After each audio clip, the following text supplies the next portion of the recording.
Assalamualaikum warahmatullahi wabarakatuh. Perkenalkan, nama saya Fitriania Debatemo dengan NIM C205-23075. Di sini saya akan memaparkan tugas UAS dengan materi tabulasi silang. Tabulasi silang. Tabulasi silang adalah metode statistik yang digunakan untuk mengeksplorasi hubungan antara dua atau lebih variabel kategorikal.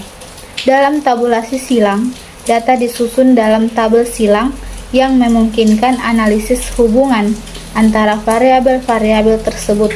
Metode ini membantu dalam memahami pola dan asosiasi antara variabel-variabel yang diamati. Tabulasi silang sering digunakan untuk penelitian, analisis data, dan survei untuk mengidentifikasi hubungan yang signifikan antara variabel-variabel yang diteliti. Tujuan dari tabulasi silang adalah untuk mengidentifikasi dan menganalisis hubungan antara dua atau lebih variabel kategorikal. Dengan menggunakan tabulasi silang, kita dapat yang pertama, memahami hubungan antara variabel-variabel yang diamati. Tabulasi silang membantu kita untuk melihat pola dan asosiasi antara variabel-variabel yang diteliti. Kedua, mengidentifikasi pola dan tren. Dengan menganalisis tabel silang, kita dapat mengidentifikasi pola atau tren yang muncul dari data yang diamati. Yang ketiga, menemukan asosiasi yang signifikan. Tabulasi silang membantu dalam mengidentifikasi hubungan yang signifikan antara variabel-variabel yang diamati, yang dapat memberikan wawasan yang berharga dalam analisis data. Keempat, membuat keputusan berdasarkan data. Dengan menggunakan tabulasi silang, kita dapat membuat keputusan yang didasarkan pada analisis hubungan antara variabel-variabel yang relevan. Ciri-ciri tabulasi silang. Yang pertama, menggunakan variabel kategorikal. Tabulasi silang digunakan untuk menganalisis hubungan antara variabel kategorikal, bukan variabel numerik. Variabel kategorikal adalah variabel yang memiliki kategori atau kelompok tertentu.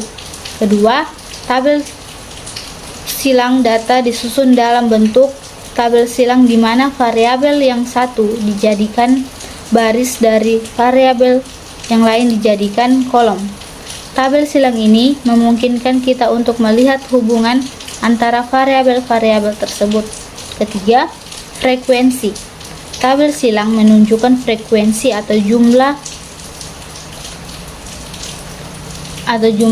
observasi yang termasuk dalam kombinasi variabel-variabel yang diteliti.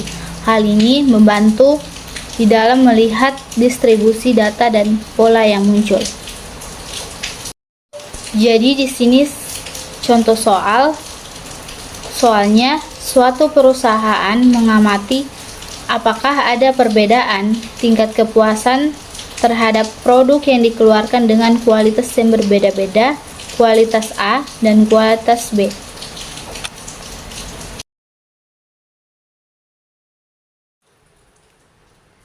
Jadi ini data yang saya ambil. Di sini soalnya suatu perusahaan mengamati apakah ada perbedaan terhadap produk yang dikeluarkan dengan kualitas yang berbeda-beda, kualitas A dan kualitas B, yang akan saya analisis ke SPSS dengan metode. Jadi inilah data yang sudah saya pindahkan dari Excel ke SPSS. Jadi kita ke variable view, kita mengganti namanya menjadi kualitas. Terus yang kedua, kepuasan.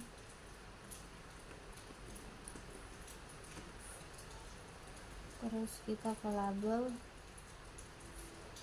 kita tulis kualitas kualitas produk,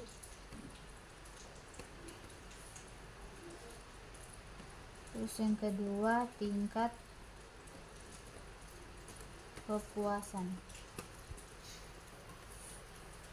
terus kita ke values,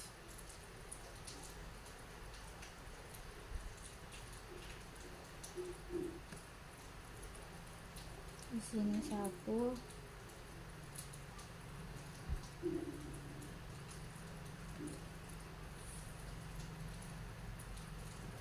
sini kualitas A,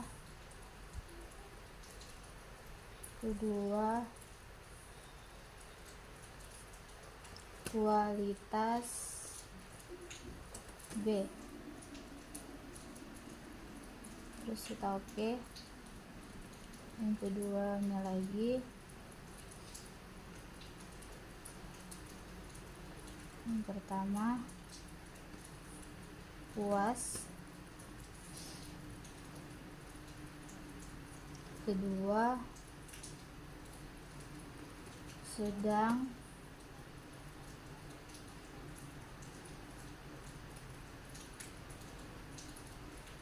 ketiga tidak puas. Oke, measure-nya kita ganti ordinal, ini juga.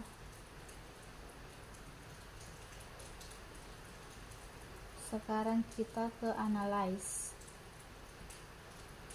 kita pilih deskriptif statistik, yaitu crop steps. Nah, ini kualitas produk kita masukkan ke rows, terus tingkat kepuasan kita masuk ke columns, terus kita pilih statistik, terus correlation, continue, terus oke. Dan inilah hasil dari analisis crop steps yang saya dapatkan.